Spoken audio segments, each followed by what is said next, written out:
हो गया हो गया समझ कौन सा वो कह रहे बोले आप एक नहीं पूछो पूछो है ना, कोई संख्या भी पूछो। तो हम लोग भी जान जाए। हाँ जी क्या बता रहे थे, पूछो। हाँ जी आपका कोई प्रश्न था? मैंने तो समाधान सवाल आता है दिमाग में, लेकिन वही बात है कि इसको समझना पड़ता है। जैसे साहिब कह रहे जल में कुंभ, कुंभ में जल है, बाहर भीतर पानी, टूटा कुंभ जल जल ही समाया, बूझे बिरला ज्ञानी।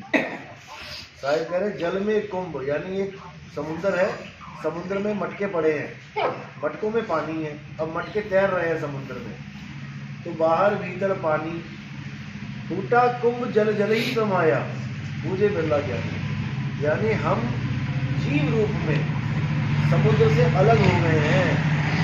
यहाँ पे साहिब ने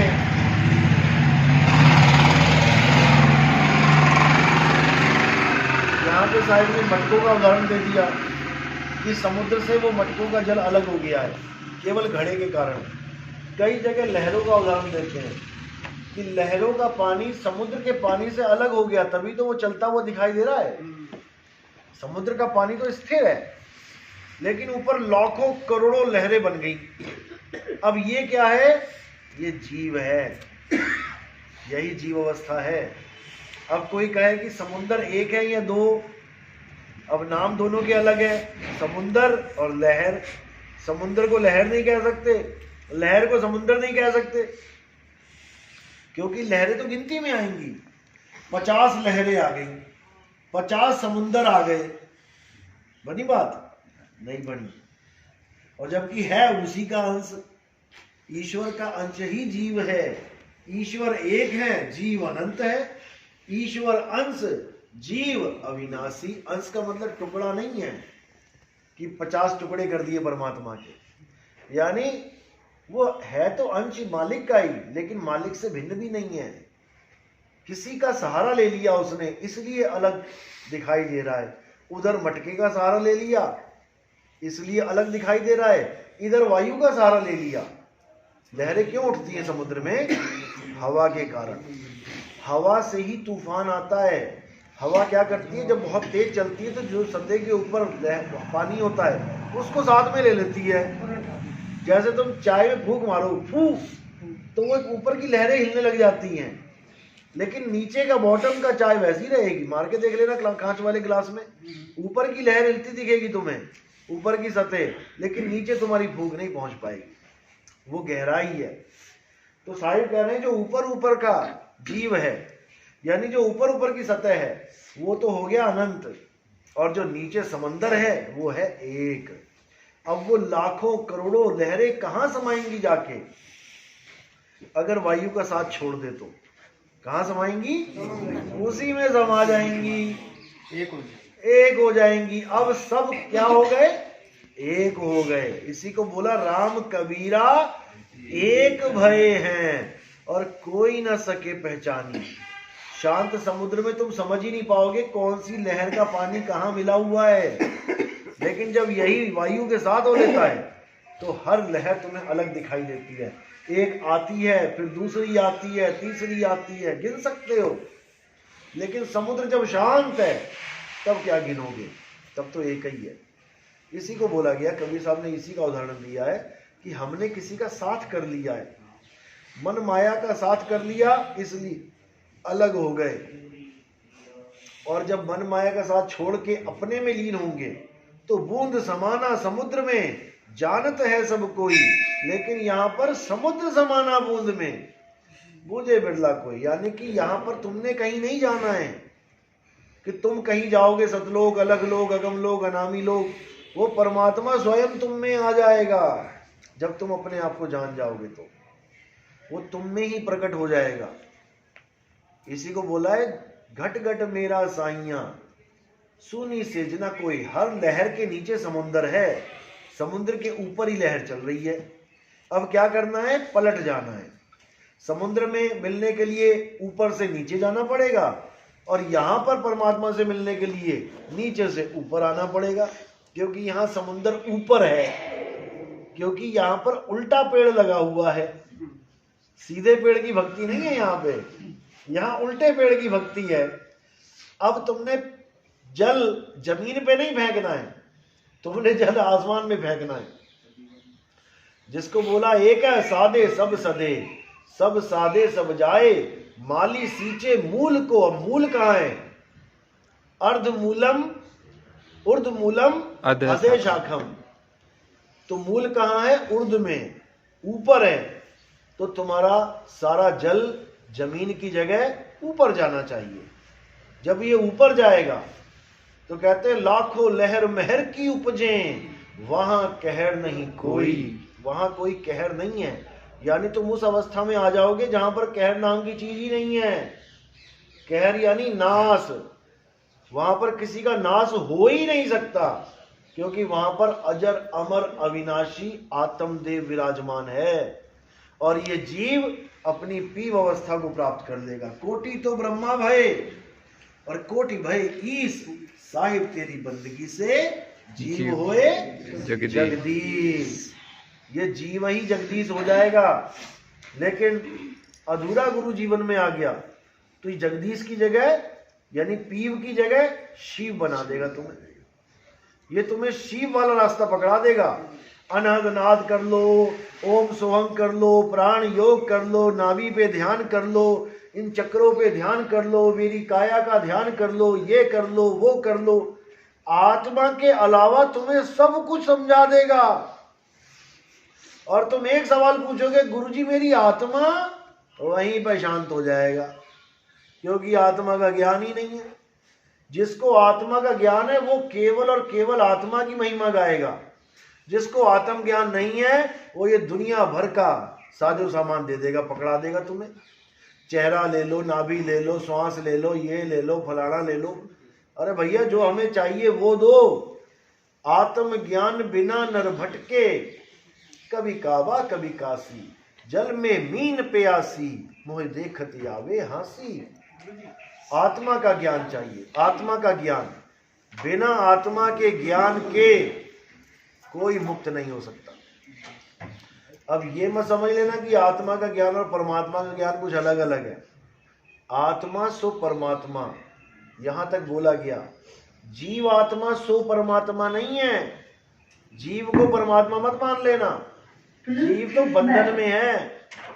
बहु बंधन में बांधया एक बेचारा जीव, और क्या बल छूटे आपने जो न छुड़ाए पीव। वो पीव रूपी गुरु जब तुम्हारे पास आएगा, जिसको शब्द गुरु कहते हैं, वही तुम्हें तुम्हारा स्वरूप बताएगा कि बेटा तुम ये नहीं हो जो तुम समझ के बैठे हो। तुम आदमी, तुम औरत, तुम बच्चा, बूढ़ा, जवान मान के बैठे हो अपने आप को। अगर तुम अपने आप को काया मानोगे तो एक दिन मर जाओगे। मर अज्ञानता में जाओगे, मर नहीं जाओगे। अज्ञानता में कि हाय मैं मर गया, डॉक्टर साहब मैं मर तो नहीं जाऊंगा, अरे आज मैं बच गया नहीं तो मैं मर जाता। ये जब तक ये तुम्हारे दिमाग में घुसा हुआ है ना, जब तक कुछ नहीं होने का। तो इसी को समझा रहे हैं कि कोई नहीं मरेगा। हम ना मरिब संसारा, हमको मिला जियावन हारा। मुझे वो जियावन हारा आत्मदेव मिल गया, जिसके साथ जुड़ के अब मैं मर ही नहीं सकता, अमर हो गया। उसी को समझना है। तो जब तक इसको नहीं समझा, जब तक बात नहीं बनेगी। सारा खेल आत्म ज्ञान का है। उठाओ नीचे, उधर उधर पूरा घुमाओ। अरे हिलाओ, पूरा लेके जाओ वहां तक। तो गुरु केवल आपको आत्म ज्ञान देता है, इसके अलावा और कुछ नहीं, क्योंकि आत्मा ही सत्य है। आत्मा के अलावा और सब झूठ है। और आत्मा का ज्ञान लेने के लिए आपको कहीं मंदिर, मस्जिद, गुरुद्वारे नहीं जाना पड़ेगा, कोई पूजा पाठ नहीं करना पड़ेगा, कोई मंत्र जंत्र तंत्र नहीं करना पड़ेगा।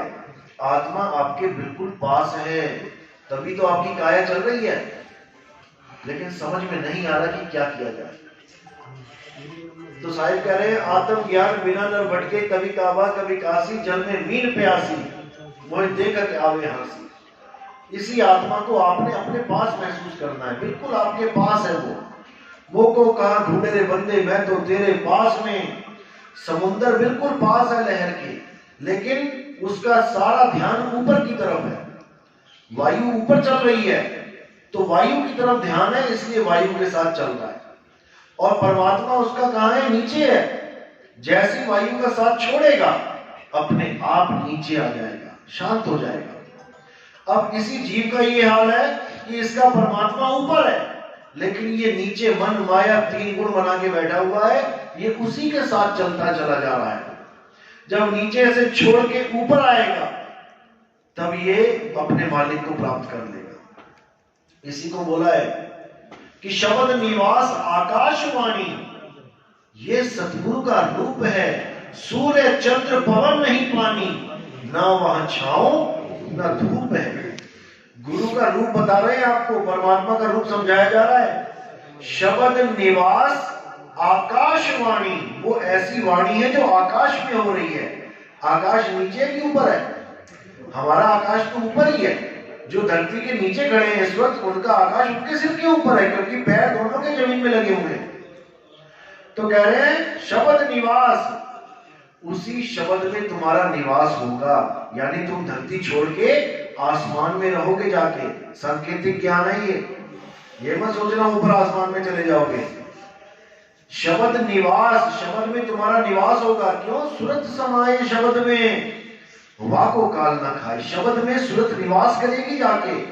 शब्द ही सतलोक है, लोक अलोक शब्द है भाई। और जिन जाना तिन संशय जाए, उसके सारे संशय खत्म। अब सतलोक वतलोक नहीं जाना उसने कि सोने की सड़कें होंगी, ऐसा होगा वैसा होगा। अरे यहां ही सोना भाई भाई का दुश्मन बना दिया सोने ने। सोने ने बड़े बड़े राजपाट लुटवा दिए।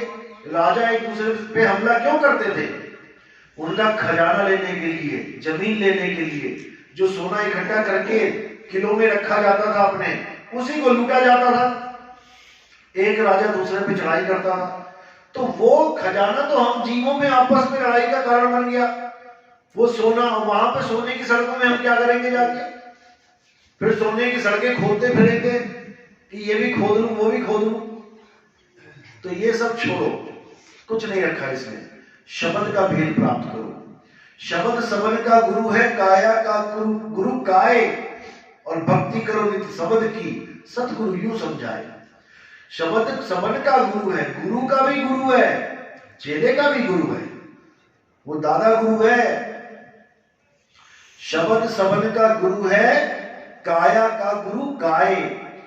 काया का गुरु काय यानी जो अपने आप को काया मान के बैठा है, उसका गुरु काया ही होगा। वो किसी ना किसी काया की आस में लगा होगा कि गुरु जी का ध्यान करना है, गुरु जी की शक्ल को याद करना है, 24 घंटे याद करना है। किसका ध्यान कर रहा है? काया का। और काया क्या है? काया माया एको जान। काया ही माया है, अष्टांगी माया ही काया है। कौन से 8 अंग हैं अष्टांगी के? 5 तत्व 3 गुण। ये 8 अंग है माया के, और ये सारी सृष्टि माया ही है। इसीलिए इसको प्रकृति कहते हैं। देवी भागवत में पढ़ोगे तो माया का नाम प्रकृति देवी रखा गया है वहां पे, कि ये प्रकृति देवी है। इसका कोई एक अस्तित्व नहीं है, ये अनंत है। देखो, हाथी घोड़े बिल्ली बैल बकरा कीड़े मकोड़े पत्थर पानी सब मिला के ये प्रकृति है। यही 5 तत्व 3 गुण है। इसी में हम उलझे पड़े हैं। अब क्या करना है? अब कछुए की तरह अपने आप को समेट लेना है। यानी सारा ध्यान सारी प्रकृति से हटा के, बाहर प्रकृति विराजमान है और अंदर शातिर मन विराजमान है। ये मन और माया पूरा खेल इसी का है। तो बाहर प्रकृति उलझाती है, अंदर मन उलझाता है। हालांकि दोनों एक ही समान है, मन और माया एक साथ बोला जाता है। बाहर भी मन माया है, अंदर भी मन माया है, क्योंकि काया ही माया है। ये जाने नहीं देती बच के जीव को, ये अपनी ही आस में लगा लेती है। जीव तब बचेगा जब अपने सत्य स्वरूप को जान लेगा। अपना सत्य स्वरूप क्या है? आत्म स्वरूप। मैं आत्मा हूं। अगर मैं आत्मा हूं तो मैं काया नहीं हूं, मैं तीन गुण नहीं हूं, मैं प्रकृति नहीं हूं, मैं मन भी नहीं हूं। लोग कहते तुम कौन हो? तुम मन हो, तुम खुश हो, तुम उदास हो। मन ही खुश होता है, मन ही उदास होता है। अरे मैं खुश और उदास भी नहीं हूं, मैं तो खुशी और उदासी को महसूस कर रहा हूं। क्यों? इंद्रियों के द्वारा। किसी ने ब्लेड मारा मेरे हाथ पे, मुझे दुख हुआ, कट का दुख लगा। अब किसी ने इंजेक्शन लगा दिया बेहोशी का, वो सुन करने वाला, उसके बाद वही ब्लेड मारा, मुझे कोई दुख नहीं हुआ। यानी मैं दुख सुख को तब महसूस कर पा रहा हूं जब ये इंद्री काम कर रही है। बैठे बैठे पैर सुन्न हो गया, बिल्कुल सुन्न हो गया, किसी ने सुन्न पैर में सुई लगा दी, दर्द होगा क्या? पता भी नहीं लगेगा तुम्हें कि कोई सुई मार के चला गया। मैंने कोई दर्द महसूस नहीं किया, और बैठे बैठे कोई सुई चुभा दे, अभी देखो लड़ाई हो, झगड़ा हो जाएगा। क्योंकि इंद्रियों की वजह से ही मुझे ज्ञान हो रहा है कि मैं हंसूं या रोऊं, जबकि मैं इन सबसे न्यारा हूं। अब हंसता और रोता कौन है? मन ही हंसता है, मन ही रोता है। और मन और तन ये एक ही रूप है। इन दोनों को एक ही जानो। मन खुश तो तन खुश, मन दुखी तो तन दुखी। चेहरा लटका हुआ है, पूछने की जरूरत नहीं है, समझ जाओ कि मन दुखी है, ये मन ही बैठा है सामने। मन ही स्वरूपी देव निरंजन तुम्हें राख भरमाई हो, यानी तुम्हें भर में डाला हुआ इसने कि तू दुखी है, तू दुखी है। मैं सोच रहा हूं मैं दुखी हूं, जबकि दुखी मेरा मन है। मैं सुख और दुख से परे हूं, लेकिन इस मन के कहे में आके मैं खुद दुखी हुआ बैठा हूं। अब मन ही स्वरूपी देव निरंजन, एक तो हो गया मन स्वरूपी देव निरंजन, यानी मन ही निरंजन है। और दूसरी तरफ क्या बोला? देव निरंजन सकल शरीरा। अब देव निरंजन को शरीर बता दिया, सारे शरीर देव निरंजन है। और एक जगह बोला मन ही स्वरूपी देव निरंजन, यानी ये दोनों एक ही हैं। साकार और निराकार एक ही है, बस तुम्हें बेवकूफ बना रहा है वो। आधों को मन बन के बना रहा है, आधों को तन बन के। आधे मन के पुजारी हो गए, आधे तन के पुजारी। आधे निराकार के पुजारी हो गए, आधे साकार के पुजारी। दोनों को ही बेवकूफ बना दिया, इस जीव को बेवकूफ बना दिया। तो कहते हैं निर्गुण सरगुण द्वंद्व फंसारा, और दोनों पड़ गए काल की धारा। दोनों ही काल जाल में फंस गए। कोई निर्गुण में रीझ रहा, कोई सरगुण अटकाए। अटपट चाल कबीर की मुंह से कहीं न जाए। किसी को निर्गुण में अटका दिया, किसी को सरगुण में अटका दिया। लेकिन जो निर्गुण सरगुण दोनों से परे है वो आत्मदेव है। वहां पहुंचना है, उसको प्राप्त करना है। और उसको तभी प्राप्त कर पाएंगे जब भेदी गुरु आपके जीवन में आएगा, जो आपका भेद बताएगा आपको इन जाप से, अजपा से, अनहद से परे कर देगा। छोड़ो इनको और अपने सत्य स्वरूप की साधना करो। संतो शब्द साधना कीजिए, जौन शब्द से राम प्रकट भये, सोई शब्द कह लीजिए। ये नाम प्रकट हो रहे हैं उस शब्द से, उसी की आवाज से ये आवाजें निकल रही हैं। टीवी में इतनी आवाजें निकल रही हैं, क्यों? क्योंकि करंट आ रहा है उसमें। करंट की भी एक अपनी आवाज है।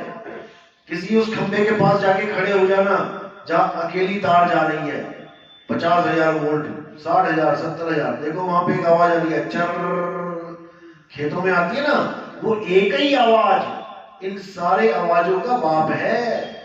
वही जनक है, वही पिता है। टीवी में जितनी आवाजें चैनल चल रहे हैं, इंग्लिश, हिंदी, पंजाबी, उड़िया, जितने मर्जी चैनल चला लो, सारी आवाजें उस एक आवाज की वजह से। वहां तार काट लो, सबकी बोलती बंद। इसी प्रकार ये स्पीकर लगाए, इंडिया में स्पीकर लगाए ये वाला, तो इंडिया वाली भाषा बोल रहा है। यही स्पीकर अमेरिका में अंग्रेजी बोल रहा है, यही स्पीकर चाइना में चाइनीज बोल रहा है, यही ताइवान में ताइवानी बोल रहा है। ये सारे बोल उस एक अविनाशी की वजह से चल रहे हैं। इसलिए बोला साहब ने 52 अक्षर जोरे आन, सकिया ना अक्षर एक पहचान। उस एक को जान जाओ जिसकी वजह से ये सारे मंत्र, तंत्र, जंतर, दुनिया भर के मंत्र निकल रहे हैं और संत लड़ रहे हैं। ये मंत्र झूठा, वो सही, वो झूठा, ये सही। अरे सारे ही झूठे, सारे ही झूठे, तंत्र मंत्र सब झूठ है, इनमें ना उलझे कोई, और सार शब्द जाने बिना कागा हंस ना होए। मंत्र जप के रिद्धियां सिद्धियां मिलती हैं, और सार शब्द स्वरूप बदल देता है। कागा हंस ना होए, कागा का स्वरूप हंसा वाला हो जाता है। दोनों में फर्क यही है, मंत्र जप के आप सिद्ध हो जाओगे, और सार शब्द ग्रहण करके आपका रूप बदल जाएगा, जीव से पीव हो जाओगे। तो कह रहे गुरु को कीजिए दंडवत, कोटि कोटि प्रणाम, और कीट न जाने भृंग को गुरु कर ले आप समान। यानी पहले तुम गुरु के समान नहीं थे, तभी तो अपने समान करेगा। यानी पहले तुम कागा थे, कागा यानी ये काया बने पड़े थे, अब वो तुम्हें कागा से हंसा बना देगा। अब शरीर से अलग अपनी हस्ती को जान जाओगे कि मैं हूं क्या। तो सार शब्द का ये खेल है। कई लोग कहते हैं आप में कोई सिद्धि क्यों नहीं है? गोरखनाथ ने पेशाब किया, पहाड़ सोने का बना दिया, आप क्यों नहीं बना पाते हो? किसी और ने जल पे चलने लग गया, आप क्यों नहीं चल पाते हो? गोरखनाथ उड़ने लगा, आप क्यों नहीं उड़ने लग जाते हो? भाई देखो, समझो,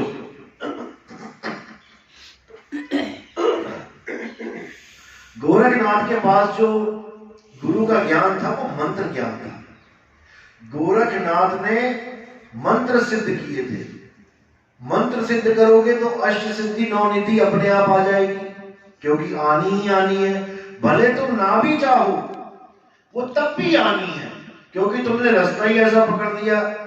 अब मान के चलो तुमने हवाई जहाज की जगह मोटरसाइकिल पे तुमने जाना है दिल्ली से मुंबई, तो उसमें जंगल आने ही आने, आएंगे ही आएंगे, तुम चाहो चाहे ना चाहो।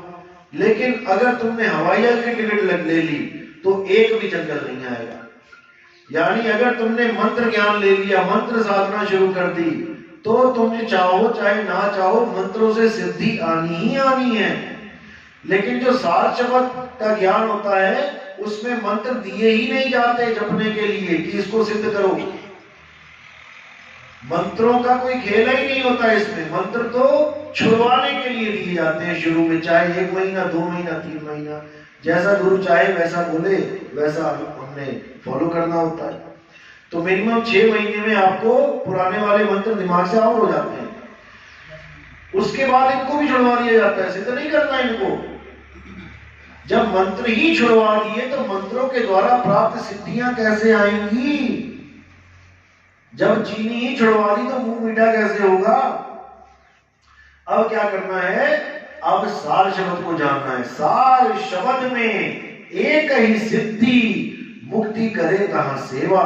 सार शब्द का खेल निराला, जाने गुरुमुख भेवा। सार शब्द में एक ही सिद्धि है कि वो तुम्हें कागा से हंसा कर देगा।